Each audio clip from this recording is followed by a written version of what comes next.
આપણા સમાજમાં ઠેર ઠેર વ્યસન જોવા મળે છે, તો આ વ્યસન છે કેવું વિકરાળ સ્વરૂપ ધારણ કરે છે તેના વિશે આપણે થોડીક માહિતી મેળવીએ. ભારતમાં દરરોજ 5,435 નવા બાળકો ધૂમ્રપાન કરતા શીખે છે. ભારતમાં 2 કરોડથી પણ વધારે તમાકુના બંધાણી છે. ઇન્ડિયન ટોબેકો કંપની ભારતમાં 90 અબજ સિગારેટો બનાવે છે. વિશ્વમાં $200 અબજ ખર્ચ ધૂમ્રપાન પાછળ થાય છે. એક સિગારેટ કે બીડી પીનારનું 6 મિનિટનું આયુષ્ય ઘટી જાય છે. દારૂ પીનારા વ્યક્તિનું 12 થી 15 વર્ષનું આયુષ્ય ઘટે છે. ધૂમ્રપાન કરનાર વ્યક્તિ પાસે બેસવાથી પણ એક દિવસમાં 200 વ્યક્તિઓ છે મૃત્યુ પામે છે. ઈસવીસન 2030 સુધીમાં 1 કરોડથી પણ વધુ લોકોનું મૃત્યુ ફક્ત તમાકુના કારણે જ થશે. નમસ્કાર. પે સેન્ટર શાળા નંબર 1 સાવરકુંડલા, જિલ્લો અમરેલી. ઉજાસ ભણી કાર્યક્રમ અંતર્ગત આજે અમારી શાળામાં વ્યસન મુક્તિ સેમિનારનું ખૂબ સરસ મજાનું આયોજન થયું છે. તો ચાલો આપણે આ પ્રદર્શની છે એ નિહાળીએ. વ્યસન છે એ વ્યક્તિના જીવનમાં વિનાશ નોતરે છે અને માનવના જીવનને નર્ક સમાન બનાવે છે.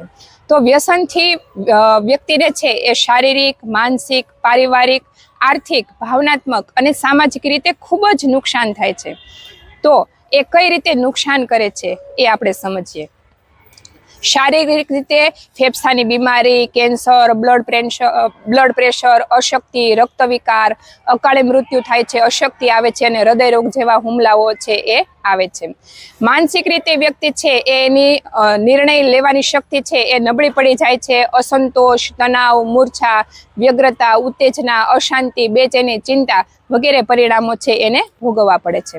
પારિવારિક રીતે ખૂબ જ ઝઘડા થાય છે, સંબંધોમાં તિરાડ આવે છે, પ્રેમનો અભાવ સર્જાય છે અને આયોજન, નિર્ણય શક્તિ વગેરેમાં એનો અભાવ સર્જાય છે. આર્થિક રીતે નાણાંનો ખૂબ જ દુર્વ્યય થાય છે, દરિદ્રતા આવે છે અને વ્યક્તિ દેવાદાર બને છે. ભાવનાત્મક રીતે આત્મહત્યાની ઈચ્છા થાય છે, જીદ્દીપણું થાય છે, હિંસક વ્યવહાર થાય છે, ચીડિયાપણું આવી જાય છે, ક્રોધી સ્વભાવ થાય છે અને આક્રમકતા છે વધારે ઉગ્ર બને છે.